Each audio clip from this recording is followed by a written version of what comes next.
What's good, everyone? Accent Boy here, back with another video. And if you're new to the channel, as always, like, comment, and subscribe. But however, people, both men and women, and I know that they say women are always emotional than men, even though you have a lot of men who are very emotional.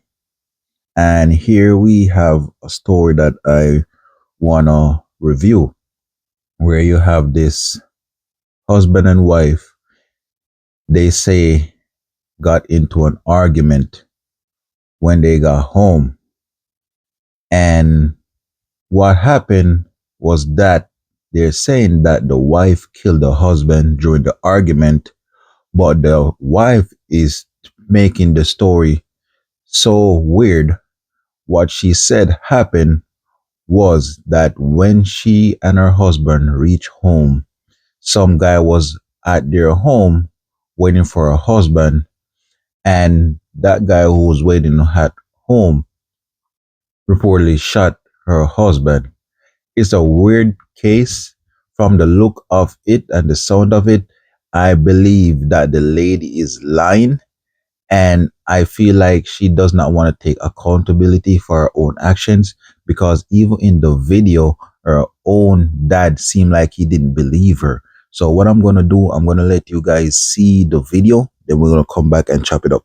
First on 5, a story that you'll see only on News 5. A woman accused of killing her husband on New Year's Day is speaking exclusively to WKRG News 5's Haley Kennedy. Haley joins us now in the studio. And Haley, you sat down with this woman and her father today at Metro Jail to hear what they say happened, and they had quite a story to tell you. Yeah, they sure did. Genesis Tanksley tells me what Mobile County Sheriff deputies are saying is not true, and that she does not have what it takes to kill anyone, let alone her husband. But she does know who did it. Hands and feet locked in shackles. I've been wrongly accused by law enforcement, and that their job is for justice. Genesis Tanksley is accused of killing her husband, Lazarus Tanksley, early on New Year's Day. He was already shaking, and like you could see his soul leaving his body. Mobile County deputies say Tanksley went to her husband's home, got into an argument, and shot him to death. But Tanksley says that's not true, claiming that she and Lazarus got to the house at the same time. But there was a guy that was there. I noticed him. That guy she describes is a 5'8" male with a darker complexion, but a stranger to her and her husband. She says the man tried to get into the back of her car, asking for a ride. Lazarus came to the right side of the door, and then he opened it. Then, pow, the gun went off. He shot immediately. She says witnesses helped get Lazarus into the car, and she drove him to USA Health, but then left him there. Why didn't you stay at the hospital? Because Lazarus was dead. Leaving him for dead, Genesis says she went back to the house to gather evidence and to go tell her dad. So when she said what she said, I immediately shut down. I can't, that's it, I can't, that's it, I don't want to hear nothing. I can't take this. Andre Kostarfin says when deputies knocked on his door, he already knew what would happen to his daughter. You're going to be locked up tonight, and you're going to be accused of murder. This man right here, that detective, he's going to say you done it. Now Genesis is locked in jail thinking about the person she says killed the love of her life. Lazarus want him arrested, but me, I wouldn't say nothing. You don't want him arrested? I wouldn't try to judge nobody, but if I was God and I had to judge somebody, I wouldn't. It won't be nice. It won't be none good. It won't be none good. Do you want justice? Yeah. Lazarus and Genesis have 2 kids together, and one is only a few months old. Genesis is scheduled to be back in court for a preliminary hearing next week. In the studio, Haley Kennedy. All right, people, listen to that story. You cannot tell me that this girl is not mentally ill.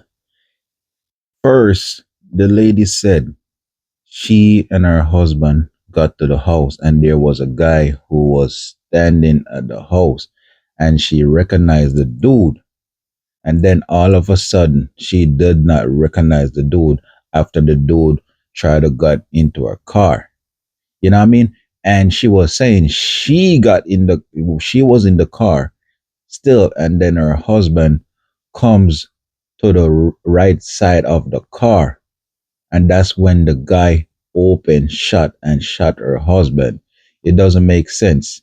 You know what I mean? And who knows? It could have been true because none of us was there. But listening her story, I could definitely tell there's a lot of there's a lot of hole in this story. And you look at this girl, you could see that she's mentally ill. As I said, you could just see the to me, this is my opinion, people. You could see the evil in this lady's eye. And it is just sad how couples are, how should I say, they would get into a fight, and instead of being emotional on both sides or even on one side, they can come together and try to think logic. How can we solve this issue?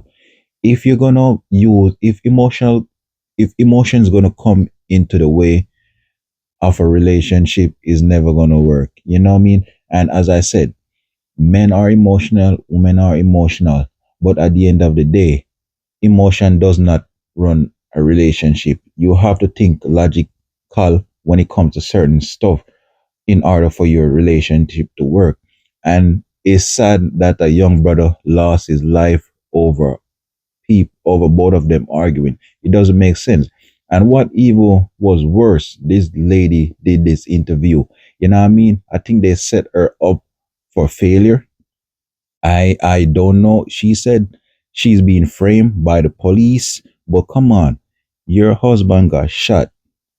You dropped him off at the hospital and then left the poor guy there.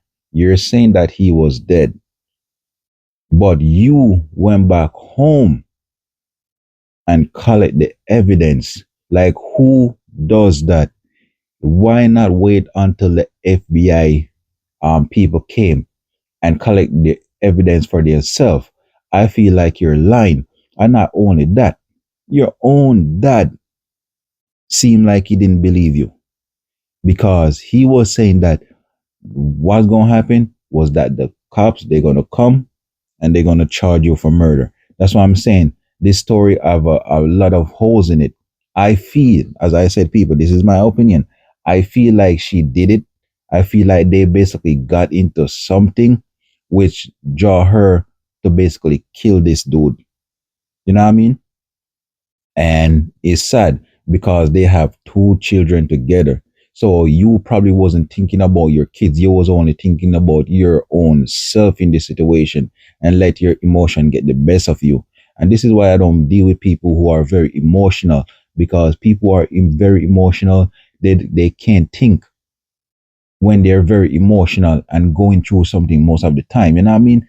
And it's just sad. Like, why would you want to take the life of your partner? And I understand no relationship is perfect, etc. You know what I mean? But you gotta think better. You gotta think for your kids. And if you're being abused in that relationship, leave. You know what I mean? But I do call cap in this story. I feel like she did it, and the police, they did what they did the right thing by arresting her and charging her for murder, because your story doesn't add up. And also, when I was looking at all the comments online, a lot of people didn't believe the story. As I said, it could be it could be false, because a lot of people are being framed for murder and sit in jail for years. You know what I mean? Which is sad. But in this case, come on, girl, your story doesn't add up. And RIP to the young dude who lost his life. And also, it just goes to show you, as dudes, if your female is trying to argue with you, and I know many of the time we as men, we're just trying to stand our ground, it's just best to walk away. You know what I mean? And if a female draw any type of weapon on you, that just give you the indication to leave because that broad is crazy. So, as I said, man, RIP to the young dude, condolence to the family. My heart goes out to the two little kids. I just hope they place them with one of the family members who will take care of them, man. So, people just let me know what you think, like, comment, and subscribe.